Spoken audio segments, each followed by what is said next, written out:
Hello, it is Saturday. It is April the 8th, 2023, and I am reading out of So Moses Was Born. It's another of Joan Grant's far memory books. Joan Grant lived between 1907 and 1989, and she wrote 7 novels of her far memories. She was known as a seer, and this book is her life through the eyes, well, let's say this is the story of Moses, which is a familiar one. Moses is found in the bulrushes. It talks about his upbringing in the court of Egypt, which gave him the influence and power to set the Israelites free. Now, Joan Grant enlarges this picture, and she's depicting the events that lead up to the discovery of the baby Moses. This is a very interesting perspective, I believe, and I'm looking forward to reading it. So Nebunefer has been announced the royal heir. But when his father, the Pharaoh, dies, he yields the crook and flail to his younger brother, Ramoses II, and retires to the living water, a remote estate. There he lives in seclusion for 25 years, until he's called back to the court of his brother to lend his counsel on a most delicate matter. A dream has convinced Ramoses that he will give birth to a son of Horus, an initiate of high degree who will follow him as Pharaoh. To make sure that this will happen as planned, Ramoses decides to sleep with a different virgin each night for 1 month. The first 27 are all drawn from the Egyptian aristocracy, but fate arranges that the 28th will be a Hebrew girl of exceeding beauty, whom Pharaoh falls in love with. And so Moses was born, the son of Ramoses, the heir to the throne of Egypt, as well as the great initiate who would lead the Hebrews back to Israel. We are now at the 2nd chapter. The first one was entitled Testament to Moses. The second one is entitled Royal Tomb. Having explained why I write, I shall now endeavour to do so with less formality. As my dear Moses, the history of our family will be an early part of your educator. It may seem redundant to remind you that your illustrious grandfather, Seti I, had only 2 wives and 4 children. To the first great royal wife were born 2 sons, Karadin, whose fame as vizier of the 2 lands will have made him well known to you, even though he died during your infancy. Then, 2 years later, myself, Nebunefer, who at the age of 14 was declared the royal heir. Why was I chosen instead of Karadin? The reason is simple, and implies no superior merit in myself. Karadin suffered an affliction of the eyes, which made it impossible for him even to drive a chariot, and Seti, who had led the armies of Egypt to subdue the kings of Syria, considered it vital for any future pharaoh to wear the warrior helmet, as well as the red and white crowns. My childhood was happy and uneventful. Even the death of my mother, when I was 3 years old, did not greatly disturb me, for she and my father were so deeply devoted to each other that they grudged sharing even with their sons the little privacy which their royal duties allowed. Sensen, the orphan daughter of my mother's sister, was brought up with us, and that she and I would marry on her 14th birthday always seemed inevitable as the rising of the Nile. My virtues, such as they may be, are a plant which never lacked the water of her compassion or the sun of her laughter.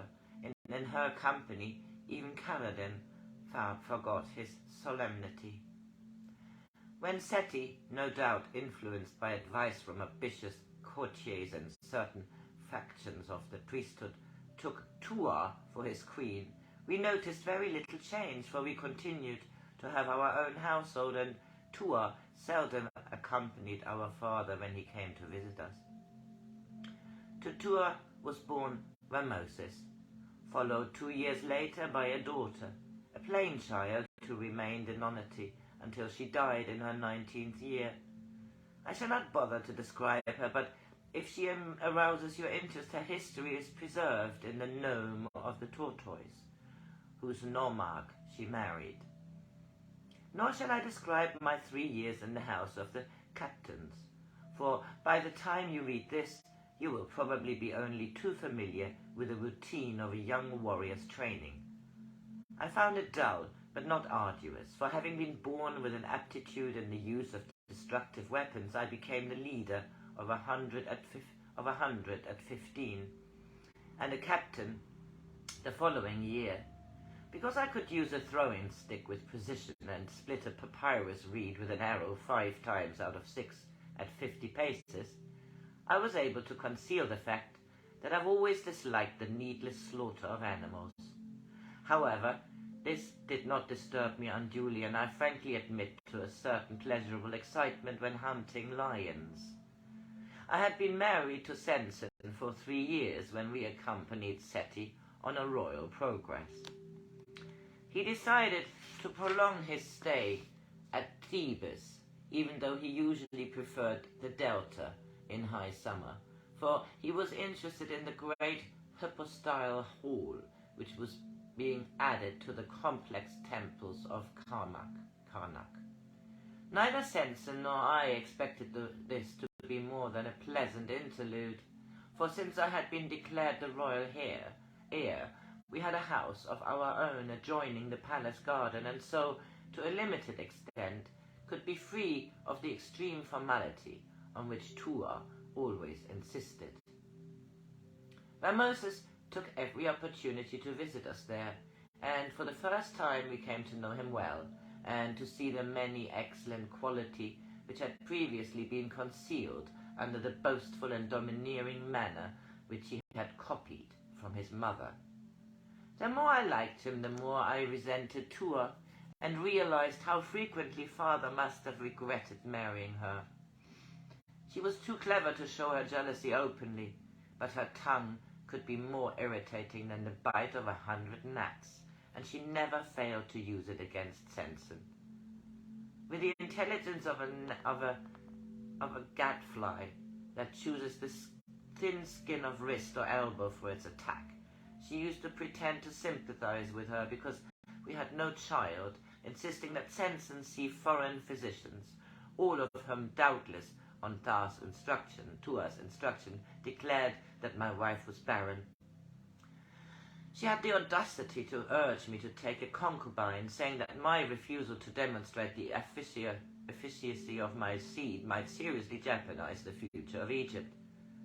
She even made Sensen try to persuade me to do this, and I had to promise that if the gods had not answered our prayers when I came to the throne, then I would take a secondary wife to secure the succession. But it never occurred to me that this problem was urgent, for I was only 20 and my father was still in vigorous middle age. We were due to leave Thebes in 3 days, when there was an official announcement from the palace saying that Pharaoh had postponed his visit to the royal tomb owing to a slight reoccurrence of fever. I thought this a most sensible decision, for he had already been several times to see the new rooms which had been added during the previous year, and I had urged him to abandon the custom of holding there what was in fact a travesty of a light-hearted picnic. Tua had been annoyed at my suggestion, and said that even though I was afraid of my wife catching a chill, I should have sufficient recognition of my duties to tell her to remain at home rather than allow her ill health to interfere with my obligations as the royal heir. Like most of Tua's threats, this was barbed with the bearer's particular fear. Sensen's first serious illness had started after her going to father's tomb. I shall describe the incident, for it may encourage you to use your influence to prevent children taking part in similar performance. Sensen was 8 and I was 11 at the time. Father had allowed the custom of having a ritual meal in his tomb to fall into disuse. But Tua, who never failed to grasp the opportunity of stressing her importance, persuaded him to do it on a larger scale than usual. Mina protested vehemently when he said that Sensen was to come with us, saying that it was most unsuitable for a highly imaginative child, and would be sure to give her nightmares. This was tactless of Mina, for the purpose of the custom was to demonstrate that the wise Egyptian has no need to fear the prospect of death. If she had been sensible enough to say that her real anxiety was that Sensen would be harmed by the sudden contrast between the torrid heat of the Valley of the Dead and the cold of the rooms in the deep rock, he would probably have listened to her. Mina fussed over Sensen as though she were cosseting a lamb chosen for sacrifice on an alien altar. This made Sensen determined not to miss what was obviously an exciting adventure suitable only to grown-ups, so determined that she never even told me that she had a sore throat, quite bad enough for father as well as Mina to insist that she stay in bed. Had I known that she was feeling ill, I certainly would not have helped her to hide the woolen loincloth that Mina had made her wear under her dress. We hid in a hollow fig tree on our way to join the ceremonial procession. It was fairly cool while we were in the shade of the avenues which radiated from the temple built by Queen Hatshepsut.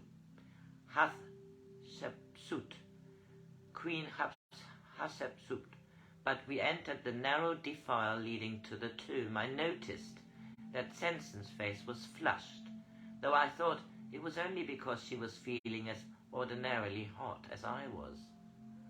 Following father and Tua down the entrance passage felt like walking very slowly down the steps of a swimming pool, for the air was colder than water. Only 4 of the offering chambers were completed at that time, though in 2 others the walls had been smoothed by the stoneworkers, ready for the drawing, scribes to make their first black outlines, which would then be corrected in red by priest scribes, before the stone carvers in their turn gave place to the men who would add the final colours. There was very little furniture, for this would not be put in the tomb until father was dead. What there was seemed incongruous and reminded me of the time we had unexpectedly had to spend the night in the house of a village headman who had hastily borrowed what he thought was suitable to the royal guests. The inner room where father's body would be put when he had finished using it did not yet contain the sarcophagus that I had seen as a drawing, only a few days earlier. Instead, there were 2 ivory stools that I recognized as those father and Tua usually sat on when receiving tribute in the smaller towns, where we paused for a few hours on a progress. The room was crowded, for Tua had insisted on many officials being allowed to come with us, most of whom were either her relatives or else in her favor. Mina, once she had accepted the fact that she could not prevent Sensen coming with us, had carefully instructed us how to behave.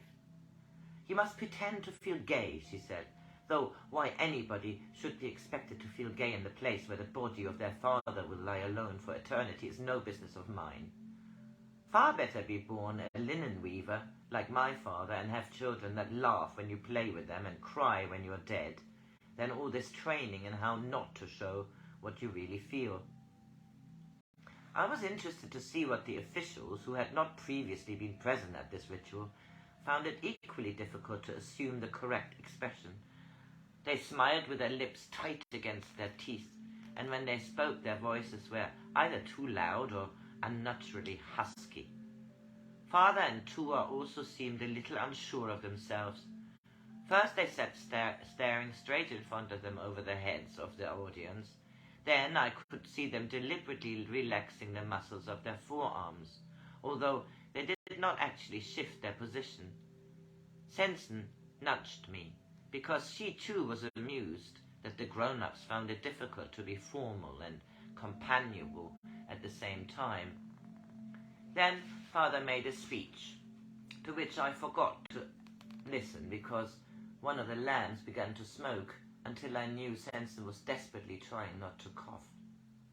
The keeper of the royal vintage, a nice old man who had often brought grapes crystallized in honey to Sensen, lifted a wine jar from a gold stand which had both Father's and Tua's cartouche on it, and declaimed, "The wine of the two lands, which will be offered by the cupbearer of the gods in the name of the illustrious Pharaoh, Seti the First, throughout the future." Father took the wine jar and everyone stood aside so that he could lead them into a smaller room, the third on the left of the entrance passage, where a picture of a royal vineyard was painted on the wall. There was also a wine jar in the painting. Father held up the one he carried, broke the seal, and poured the yellow wine into a row of gold cups that had been neatly set out on a table with a white linen cloth. He spilled a few drops, and I thought how delightful his cupbearer would have been to see that Pharaoh at least understood how difficult it is to pour tidily from a heavy jar. With the wine, we were each given one of the small loaves which had been arranged in a pyramid on an alabaster dish like the one Seti was offering to Ptah on the opposite wall. The bread was very dry, and Sensen whispered to me that it was a pity that the drawing scribe had not thought of adding a jar of honey.